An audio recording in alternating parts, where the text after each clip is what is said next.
My name is Ashley Thompson, 35 years old, and until last year, I owned Vintage Treasures, the beloved antique store my grandmother left me in San Francisco. My sister and my parents demanded I give her half ownership. When I refused, they took matters into their own hands in the most devastating way possible. They burned down my store, my heritage, my everything.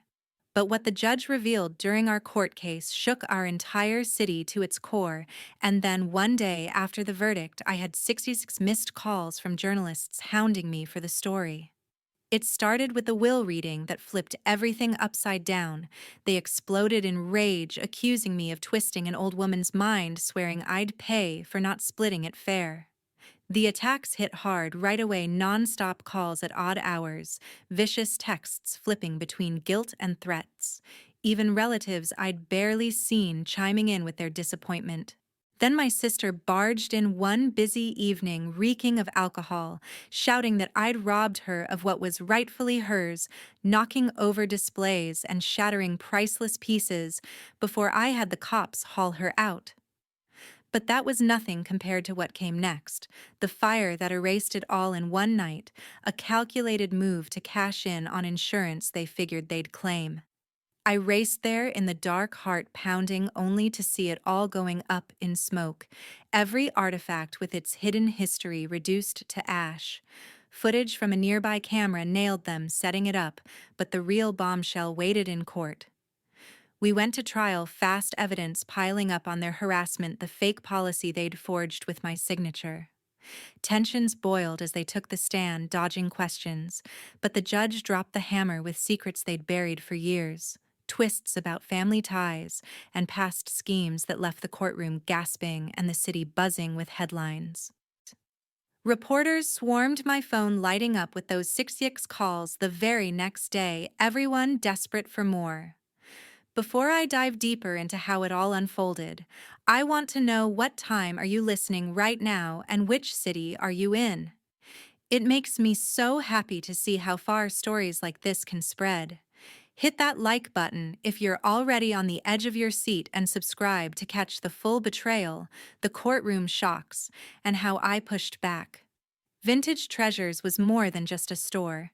It was the heart of my grandmother's vision, launched 50 years ago as a single mom, scouring estate sales for hidden gems. From a cramped corner shop with a handful of curios, she built it into a San Francisco icon where every item told a tale of bygone eras. Our connection ran deep.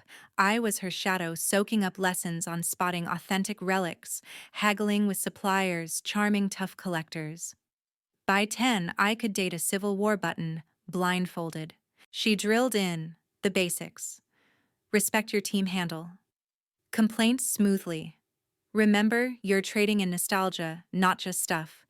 She'd tell me, Ashley, we're guardians of history, selling whispers from the past that people need today. It built my backbone. But my family, they dismissed it as a dusty pastime, unworthy of their attention, until the inheritance sparked their greed. And that's when the real storm hit. My bond with my grandmother was different from anything I had with the rest of my family. Growing up in San Francisco, I spent every weekend and summer at her apartment above Vintage Treasures, trailing her through the cluttered aisles of the antique store. She'd pull out a tarnished silver locket or a chipped porcelain teacup and tell me its story, where it came from, who might have owned it, what it meant to someone decades ago. By the time I was 10, I could spot a genuine Victorian cameo from a cheap knockoff across the room. She taught me how to haggle with estate sale dealers, restore faded oil paintings, and keep the books balanced. More than that, she showed me how to treat the staff like family and turn picky collectors into regulars with a smile and some patience. She'd say, Ashley, we're not just selling old things, we're keeping history alive, giving people a piece of the past to hold on to. Those words stuck with me, shaping how I saw the world. The store wasn't just her business, it was her heart. Her legacy poured into every carefully curated item. My parents, though, they couldn't have cared less. They were always too busy chasing their real estate deals, networking at fancy dinners, or showing off at charity galas. My sister, 3 years younger, was their pride and joy, always whisked off to private music lessons, cheerleading camps, or lavish birthday parties at places like Six Flags. For her 10th birthday, they rented out a whole arcade and bought her a top-of-the-line laptop. Mine, a stack of used history books and a thrift store scarf. When I needed new clothes for school, we hit discount racks. For her, it was designer stores, no budget spared. The favoritism wasn't subtle. It started young and never stopped. I learned early to fend for myself, babysitting gigs at 14, waitressing at 16, saving every penny for college. I studied business and art history, dreaming of one day running Vintage Treasures myself. Meanwhile, my sister flunked out of 2 colleges each time with a new excuse: wrong major, bad professors, you name it. My parents covered her rent, her car payments, her credit card bills. She'd land some flashy job with her charm only to quit or get fired within months. Money burned through her hands faster than she could spend it, but they were always there to bail her out. It shaped us in opposite ways. I worked harder, valued what I earned, knew the weight of every dollar. She expected the world to bend for her just like our parents always did. The gap between us grew wider every year. I'd be cataloging rare books in the store's back room, breathing in the musty smell of old leather while she was off at some party or blowing cash on a new purse. Vintage Treasures was my refuge, a place where I wasn't the overlooked daughter or the second-best sibling. It was where I belonged, tied to my grandmother's vision of preserving the past. As she got older, into her 70s, I noticed the long hours were wearing her down. She'd never admit it, she was too stubborn for that, but I saw the way she leaned on the counter to catch her breath, or how her hands trembled when she polished delicate glassware. I started spending more time at the store, showing up before dawn to sort new inventory, staying late to close up. On slow Sundays, we'd experiment with displays, rearranging vintage jewelry or staging old typewriters to catch the eye of tourists strolling by. My parents rarely set foot in the place. If they did, it was for some obligatory holiday visit, dragging my sister along, who'd roll her eyes at the dusty junk and whine about the lack of modern flair. I could feel the distance with my family growing like a crack in a fragile vase you don't notice until it shatters. My grandmother was my real anchor, the one who saw me for who I was, who believed I could carry her dream forward. I had no idea how soon that dream would be tested, or how viciously my family would try to tear it apart. The call came on a foggy Tuesday morning in March. I was at an estate sale across town, bidding on a rare 19th century pocket watch when my phone buzzed. It was Stacy, the head clerk at Vintage Treasures, her voice shaking. My grandmother had collapsed in the back room while sorting a box of old letters. I dropped everything and sped to the hospital, weaving through San Francisco traffic, praying it wasn't serious. But when I got there, the doctor's face told me everything. A massive heart attack. Quick, they said, almost painless. But there was nothing painless about the void it left in me. The funeral was a blur. My parents took over as they always did, turning it into a spectacle that felt nothing like the woman we were burying. They picked a polished mahogany casket that cost more than my grandmother's old car, ordered towering floral arrangements, and hired a minister she'd never met. Regular customers from the store showed up, their faces familiar from years of chats over vintage finds, offering quiet condolences. I stood there nodding mechanically, feeling hollow, like a piece of me had been carved out. A week later, we gathered at Mr. Larson's law office for the will reading. My parents sat across the table, stiff and polished in their designer suits. My sister slouched beside them, scrolling on her phone, barely looking up. I sat alone, still numb, clutching a small locket my grandmother had given me years ago. Mr. Larson cleared his throat and started reading, his voice steady and formal. A few small bequests went to distant cousins and longtime staff. Then he got to the part that changed everything. To my granddaughter, Ashley Thompson, I leave Vintage Treasures, including the building, all inventory, and the apartment above. She's been its soul as much as I have, and I trust her to carry its legacy forward with the same love for history that we share. The room went silent, heavy like the air before a storm. Then my father slammed his fist on the table, his face red. "This is ridiculous. That store belongs to the family, not just her." My mother let out a sob, loud and dramatic, more angry than sad. My sister stood her chair screeching and flung a glass paperweight off the desk, shattering it against the wall. "What about me?" she shouted. "I'm family too. This is unfair." Mr. Larson stayed calm, pulling an envelope from his drawer. "Your grandmother anticipated this reaction," he said, sliding it across the table. The letter was in her neat, familiar handwriting. She explained how I'd spent years learning every corner of the business, respecting its traditions while bringing new ideas, curating rare manuscripts, hosting history talks for locals. My sister, she wrote, had never shown interest beyond asking for cash to fund her lifestyle. My parents had dismissed the store as a hobby unworthy of their time. She wanted vintage treasures to thrive, not be sold off for a quick buck or mismanaged into ruin. My father snatched the letter, scanning it like he could rewrite it with his glare. "Can we fight this?" he demanded. Mr. Larson adjusted his glasses. "Her mental state was certified by 2 doctors 6 months ago. The will is airtight." My mother turned to me, tears streaming, voice sharp. "How could you do this to us, Ashley, manipulating her to cut out your own family?" I shook my head, stunned. "This was her choice, not mine. You were always her favorite." My sister spat, leaning across the table, playing the perfect granddaughter, cozying up to get it all. My father pointed a finger at me, his voice low and cold. "You've got a choice, Ashley. Share this with your sister, or you'll tear this family apart." The days that followed were relentless. My phone lit up with calls at all hours. My mother sobbing about her broken heart. My father issuing ultimatums, cousins I hadn't seen in years texting their disapproval. My sister was the worst, leaving voicemails dripping with venom. "You think you can run that place?" she sneered in one.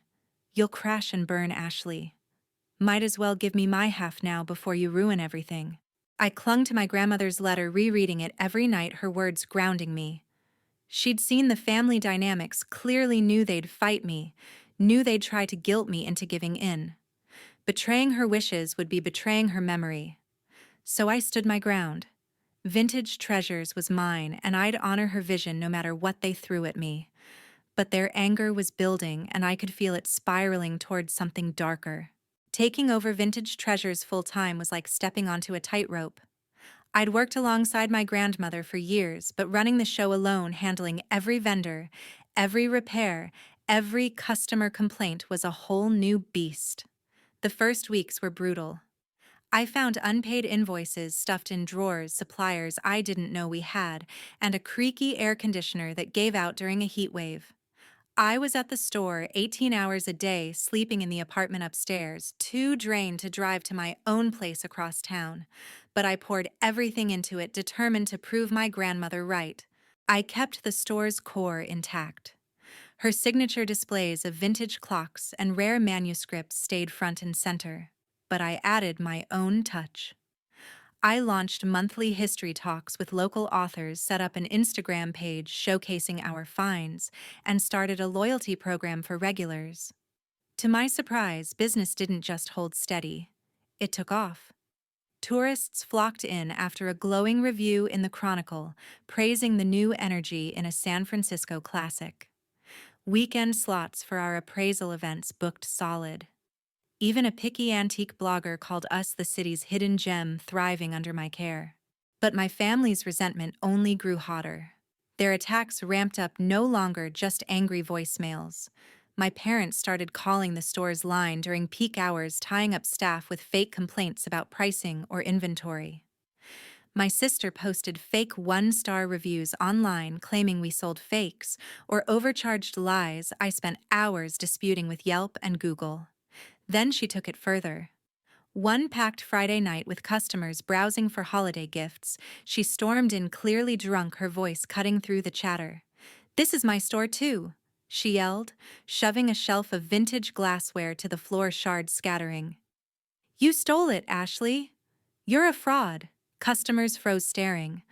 I tried to calm her, but she kept screaming until Stacy called the police. Two officers escorted her out as she cursed my name, leaving me to face a room of stunned faces. I went table to table offering apologies and free coffee, my hands shaking. Most customers were kind, but the damage was done. Whispers followed and a few left early. The next morning, my father called. "You had your sister arrested," he barked. "Your mother's heartbroken, Ashley. How low will you go?" I kept my voice steady. She was drunk, wrecking my business. I had no choice. His tone turned icy. "There's always a choice. You made yours. Now we'll make ours." The threat hung over me like a storm cloud. That afternoon, I hired a security company to install cameras around the store and added a guard for weekend evenings. I went to the courthouse with witness statements from staff and customers, filing for a restraining order against my sister. My parents fought back in their own way, calling old family friends, even my high school teachers, spinning tales about how I'd conned my grandmother and betrayed my family. People I'd known forever started looking at me differently. Fewer texts, colder nods at the grocery store. The isolation stung, but the store's staff became my lifeline. Stacy, who'd worked there for a decade, rallied everyone, covering shifts when I was too afraid to function, bringing me takeout when I forgot to eat. My friend Nicole stepped up too. She'd known my grandmother well, often stopping by to browse rare books or chat over coffee. After closing one night, she stayed late, helping me sort through threatening texts and review footage from the new cameras. "You're doing what she wanted," Nicole said, her voice firm. "She always said you were the one to carry this place forward." Her support kept me grounded when everything felt like it was slipping away. Then came the night that broke me. At 2:30 a.m., my phone lit up with an unknown number. I almost ignored it, thinking it was another harassing call. But something made me answer. "Miss Thompson, this is the San Francisco Fire Department. There's been a fire at your property on Market Street. You need to come now." I threw on clothes and raced over heart-hammering running red lights in a daze. When I turned onto Market, the sky glowed orange smoke curling into the night. Fire trucks blocked the street, their sirens piercing. Vintage Treasures was a ruin. Flames had swallowed the building, leaving nothing but charred beams and ash where history once stood. A firefighter stopped me from getting closer, the heat like a wall. "That's my store," I choked out. "My grandmother's legacy. Everything." He shook his head, grim. "We got here fast, but it was too late. The building's gone." I sank onto a bench across the street, watching it burn for hours, each crackle erasing another piece of her dream. By dawn, the fire was out, but nothing was left: her antique oak desk, the wall of old photos from estate sales, the rare first editions we'd hunted together, all gone. The fire chief approached, his face heavy. "Miss Thompson, early signs point to arson. We found evidence of foul play." My stomach dropped. "Arson," I whispered. He nodded. "We're pulling footage from nearby businesses. Your cameras didn't make it, but the pharmacy across the street might have something." Later that day, they called me in. The grainy video showed two figures circling the store at 1 a.m., my father's familiar stride, my sister's nervous pacing. They paused at the back entrance, then vanished. 20 minutes later, flames lit up the windows. The police moved fast, arresting them that evening. I wasn't there, but I could picture it: my father blustering about his innocence, my sister trying to charm her way out. My mother called that night, sobbing. "How could you do this to us, Ashley? They're in jail because of you." I cut her off, voice shaking. "They burned it down. They destroyed everything." She didn't listen. "If you'd just shared, none of this would have happened. Drop the charges, please." I hung up my hands, trembling, the weight of their betrayal sinking deeper. Nicole showed up the next day with a folder, her face grim. "I dug into the store's insurance policy," she said. "It's been changed recently. Way higher coverage for fire damage with your signature. But it's not yours, is it?" I stared at the papers, the truth hitting like a punch. This wasn't just anger, it was a calculated plan to cash in on my loss. And the deeper we dug, the uglier the secrets we'd uncover in court. The trial kicked off on a sweltering August morning, 6 months after the fire that gutted Vintage Treasures. I walked up the San Francisco courthouse steps, pushing through a crowd of reporters shouting questions, their camera flashes blinding. Inside, the air-conditioned courtroom felt too small, too personal for the pain about to unfold. My attorney, Rachel Cooper, sat at our table, stacking documents with precision. Across the aisle, my father and sister sat with their lawyer, a slick guy named Timothy Grant, known for his loud, theatrical defenses. My father looked polished in a gray suit, playing the part of a wronged businessman. My sister had cleaned up too, her usual messy ponytail swapped for a neat bun, but her eyes avoided mine. My mother sat behind them, dressed in black, staring at the floor. The bailiff called the court to order, and Judge Patricia Ellis entered, her sharp gaze scanning the room. Opening statements set the tone. Timothy Grant went first, painting me as the greedy granddaughter who'd manipulated an old woman to steal the family's inheritance. "This is about fairness," he boomed. My clients acted out of hurt, trying to reclaim what should have been shared. Rachel countered with cold facts, laying out a timeline of harassment-threatening calls, fake reviews, my sister's public outburst culminating in the arson and a forged insurance policy. "This wasn't a mistake," she said. "It was a calculated plan to destroy Ashley's livelihood and defraud an insurance company." Witnesses took the stand. Stacy, my head clerk, recounted my sister's drunken scene, how she'd smashed glassware and scared customers. The insurance agent, Andrew, squirmed as he admitted pushing through a suspicious policy update at my father's request, a favor for an old college buddy. The fire investigator confirmed the blaze was deliberate, pointing to traces of gasoline at the store's back entrance. Rachel projected emails between my father and sister dated weeks before the fire.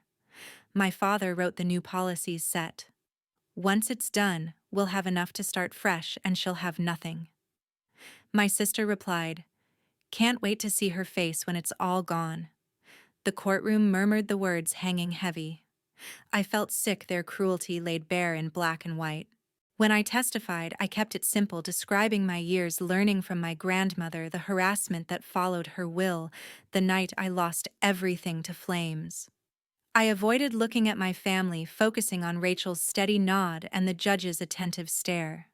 My father went next, trying to play the desperate parent pushed to extremes by an unfair will. Rachel's cross-examination tore him apart. He stumbled over the forged policy, claiming it was a clerical error, then contradicted himself about the emails, calling them just talk. My sister was worse, defiant at first, then sulky, snapping at Rachel's questions, until she looked unhinged, her neat appearance unraveling. On the third day, Judge Ellis called a sudden recess, summoning both legal teams to her chambers. The courtroom buzzed with whispers as we waited.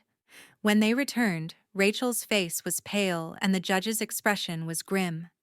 "New evidence has come to light," Judge Ellis announced, her voice cutting through the tension. "It directly impacts the motives in this case and must be addressed." She nodded to the bailiff, who handed folders to both teams. Inside ours, I glimpsed a birth certificate and old legal papers. Judge Ellis continued, "Documents show that the defendant is not the biological daughter of Matthew and Amanda Thompson." The room gasped. My mind spun, unable to process.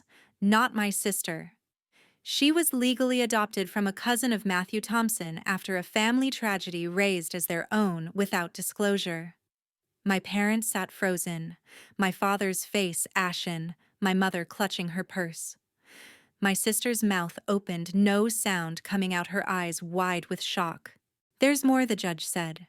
"Evidence shows Matthew and Amanda Thompson attempted to alter Elizabeth Hayes's will 2 years before her death, using forged documents to redirect assets. Mrs. Hayes discovered this and revised her will with added protections to ensure Ashley inherited Vintage Treasures."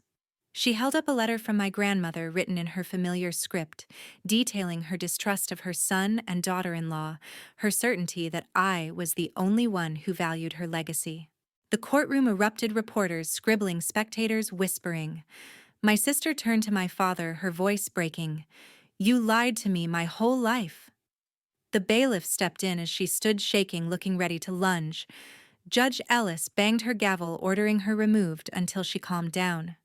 My father shrank in his seat, mumbling, "It's true," when the judge asked if he'd revise his testimony. Rachel leaned over, whispering, "These came from a deeper dive into your grandmother's legal files. She wanted you protected." The trial wrapped quickly after that. My father and sister, cornered by the evidence, pleaded guilty to arson, fraud, and conspiracy. Judge Ellis sentenced my father to 5 years in prison, my sister to 3, with mandatory counseling. They were ordered to pay restitution $75,000 to cover the store's value. The insurance company launched a separate fraud case nullifying their claim. Outside reporters swarmed my phone, buzzing with those 66 missed calls from journalists by noon the next day. The headlines screamed, "Family Secrets Torch San Francisco Antique Store," and "Adoption Lie Sparks Arson Scandal." I felt no victory, just a hollow ache, knowing the family I'd grown up with was built on lies deeper than I'd ever imagined. As I left the courthouse, Nicole waiting outside, I made a choice. I'd rebuild not just the store, but my life free from their poison.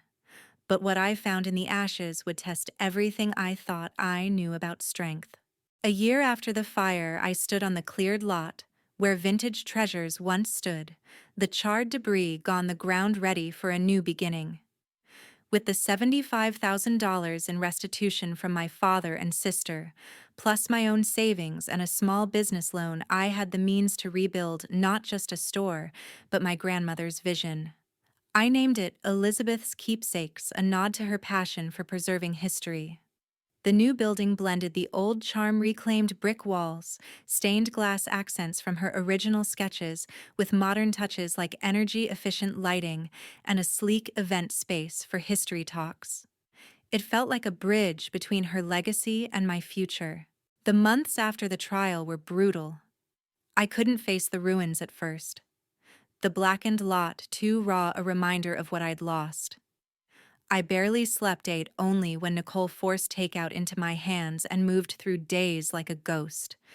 The betrayal cut deeper than the fire, knowing my family had planned it, forged my signature on an insurance policy, hidden my sister's origins, even tried to steal from my grandmother years before. It wasn't just the store they'd destroyed. It was any trust I'd ever had in them. Therapy became my anchor. Twice a week, I sat in a quiet office unraveling the favoritism that shaped my childhood, the lies that defined my family. My therapist helped me see I wasn't the problem their greed and resentment were. I made a hard choice: complete severance. I changed my phone number, blocked their emails, and instructed my staff to hang up on any calls from them. No letters came, no apologies, and I didn't want them. I treated them like strangers, people who no longer existed in my world. It wasn't easy. Nights alone, I'd catch myself wondering if I'd been too harsh, if family meant I owed them a second chance. But then I'd think of my grandmother's letter, her clear-eyed choice to trust me with her dream, and I knew letting them back in would only poison it again. Nicole was my rock through it all.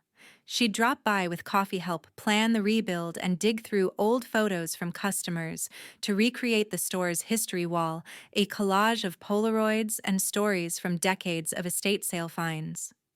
The staff, some from the original store, rallied too, working overtime to prepare for the opening. We set the grand opening for what would have been my grandmother's 75th birthday, a date that felt like her blessing. As it approached, nerves mixed with excitement. Would the new store capture her spirit? Would customers come back? Had I done her justice? The morning of the opening, a line stretched around the block. Familiar faces from vintage treasures, new ones drawn by the media storm. The Chronicle ran a feature, From Ashes to Keepsakes, a granddaughter's fight for legacy, and locals shared their memories of the old store online. I cut the ribbon, hands steady despite my racing heart, and watched people flood in, exclaiming over the familiar brickwork, the new displays of rare coins and restored paintings. They loved the updated history talks now paired with local wine tastings, and the menu of services we'd added like custom appraisals. It wasn't just a store, it was a revival proof I could rise above what they'd tried to destroy. Standing in the small office off the main floor, I hung a photo of my grandmother, her smile bright against the backdrop of the old store. I whispered a thank you, not just for the inheritance, but for the strength she'd instilled in me to stand firm, to rebuild from nothing, to choose myself over toxic ties. From this, I learned that greed and manipulation can shatter even the closest bonds, but cutting out those who hurt you isn't weakness, it's survival. Public justice, like the trial, doesn't always heal the heart, but it can empower you to reclaim your worth and build something stronger. To anyone listening, here's my advice: prioritize the people who see your value, who lift you up, not tear you down. Don't let family entitlement or anyone's dim your light. Protect your legacy, whether it's a business, a dream, or your own self-respect. Sometimes walking away completely is the only way to move forward. It's painful, but it's freedom. Thank you for listening to my story. If it hit home, drop a like, subscribe, and share it with someone who might need to hear this. What's a family challenge you've faced and how did you push through? Tell me in the comments, I'd love to read your stories.